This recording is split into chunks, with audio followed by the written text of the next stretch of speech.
نور الدین زنگی مسلمانوں کے حکمران گزرے ہیں، اس وقت جو دارالحکومت تھا وہ دمشق تھا۔ تو آپ رات کو تہجد پڑھنے کے بعد نا تھوڑی دیر کے لیے لیٹ گئے، تو آپ کو نا خواب آیا، خواب میں آپ صلی اللہ علیہ وسلم کی زیارت نصیب ہوئی، اور آپ صلی اللہ علیہ وسلم نے دو بندوں کی طرف اشارہ کیا کہ یہ جو ہیں مجھے تنگ کر رہے ہیں۔ آپ جو تھے بڑبڑا کے اٹھ گئے، اٹھ کے آپ نے پھر وضو کیا، 2 رکعت نفل پڑھے، اور پھر آپ کی آنکھ لگ گئی۔ تو آپ صلی اللہ علیہ وسلم دوبارہ خواب میں آئے، اور آپ نے فرمایا کہ نور الدین میری بات سن کر پھر بھی تم سو رہے ہو؟ تو آپ پہ بڑا خوف سا طاری ہو گیا، اور آپ جو تھے اٹھے، اور اٹھنے کے بعد فوراً آپ نے صبح نماز کے بعد لشکر تیار کیا، اور بہت سارے انواع و اقسام کے تحفے تحائف جو تھے وہ اکٹھے کیے، لشکر کو لے کر آپ مدینہ پہنچے۔ 16 دن کا یہ سفر تھا۔ 16ویں دن شام کو آپ وہاں مسجد نبوی میں پہنچ گئے، تو آپ ظاہر حاکم وقت تھے، تو ان کا ایک پروٹوکول تھا، وہاں پہ کون سا ان کو کسی نے منع کرنا تھا۔ تو آپ جو تھے مسجد نبوی میں وہاں تشریف فرما ہوئے، اور آپ نے کہا کہ تمام اہل مدینہ کو بلاؤ، میں ان کے لیے تحائف لایا ہوں۔ تو باری باری سب لوگ آتے گئے، اپنے اپنے تحفے لے کر چلے جاتے تھے۔ خیر وہ رات گزر گئی، اس کے بعد اگلے دن آپ نے پھر کہا کہ کوئی بندہ ایسا جو رہ گیا ہو۔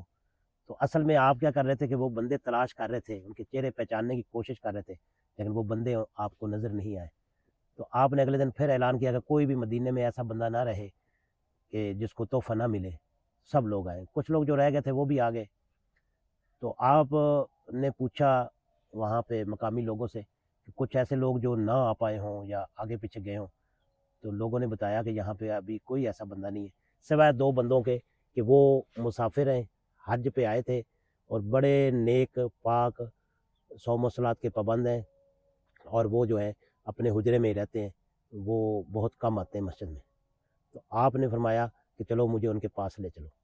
تو مسجد نبوی کے ساتھ ہی کوئی چھوٹا سا حجرہ تھا یا مکان کوئی اس طرح کا تھا، وہاں پہ وہ لوگ رہ رہے تھے، اور وہاں پہ جب آپ گئے تو آپ نے دیکھا کہ ان کے پاس بہت اچھی قیمتی اور مہنگی چیزیں اور بڑا ساز و سامان تھا۔ تو آپ نے ان سے فرمایا کہ کیوں بھئی آپ لوگ نہیں آئے، آپ نے تحفے وصول نہیں کیے؟ تو ان لوگوں نے کہا جی ہم اپنی عبادت سے فارغ نہیں ہوتے، تو ہمیں ویسے بھی تحفوں کی ضرورت نہیں ہے۔ وہ مراکش سے وہ لوگ تعلق رکھتے تھے، تو آپ نے تو ان کے چہرے فوراً پہچان لیے تھے، تو اس لیے آپ نے ان سے پھر پوچھا کہ آپ حج کرنے ہی آئے ہو یا اور بھی کوئی مقصد ہے؟ تو انہوں نے پھر یہی کہا کہ ہم حج کرنے کے لیے ہی آئے تھے، اور پھر ہم حج کے بعد یہیں کے ہو گئے، رہ گئے، اور ہم حضور صلی اللہ علیہ وسلم کے سائے مبارک میں ہی اپنی جان دینا چاہتے ہیں۔ تو آپ نے پھر فرمایا کہ سچ بولو، سچ کیا ہے؟ تو انہوں نے کہا سچ یہی ہے کہ ہم عبادت کے لیے ہی جہاں رہ رہے ہیں۔ تو آپ کو تھوڑا شک ہوا، تو آپ نے ان کے حجرے میں دیکھا ایک چٹائی بچھی ہوئی تھی، تو آپ نے وہ چٹائی جو اٹھائی تو اس کے نیچے کوئی لکڑی کے تختے وغیرہ لگے ہوئے تھے، تو اس کو جب اٹھایا تو وہ ایک سرنگ تھی۔ تو آپ نے کہا یہ کیا ہے، جلدی بولو ورنہ میں سر اتار دوں گا۔ تو ان لوگوں نے پھر اپنا جرم قبول کیا، انہوں نے کہا کہ ہم بیسکلی جو ہیں وہ عیسائی ہیں، اور ہمیں وہاں سے مراکش سے اس مقصد کے لیے بھیجا گیا ہے کہ ہم یہاں پہ آ کر سرنگ لگا کر آپ صلی اللہ علیہ وسلم کا جسد اقدس جو ہے اس کو یہاں سے چوری کر کے لے جائیں۔ تو آپ نے فوراً ان کو گرفتار کروایا، اور وہاں پہ وہ سرنگ وغیرہ بھی بند کروائی، کیونکہ وہ لوگ رات کو سرنگ کھودتے تھے، اور وہ کافی حد تک روزہ مبارک کے پاس پہنچ چکے تھے۔ تو وہ رات کو تھیلوں میں مٹی وغیرہ ڈال کے، تو جنت البقیع جو تھی وہاں پہ جو قبروں وغیرہ پہ مٹی ڈال دیتے تھے تاکہ کسی کو پتہ نہ چلے۔ وہ ان لوگوں نے کہا کہ ہم اپنا مشن تقریباً مکمل کر چکے تھے، اور یہ کل کی رات جو گزری ہے اس رات ہم نے وہاں تک پہنچ جانا تھا، کہ رات کو ایسے ہمیں لگا جیسے زلزلہ آیا، اور بارش اور طوفان اور اس طرح کی کنڈیشن بن گئی تھی، اس وجہ سے ہم اپنے مقصد کو نہیں پا سکے۔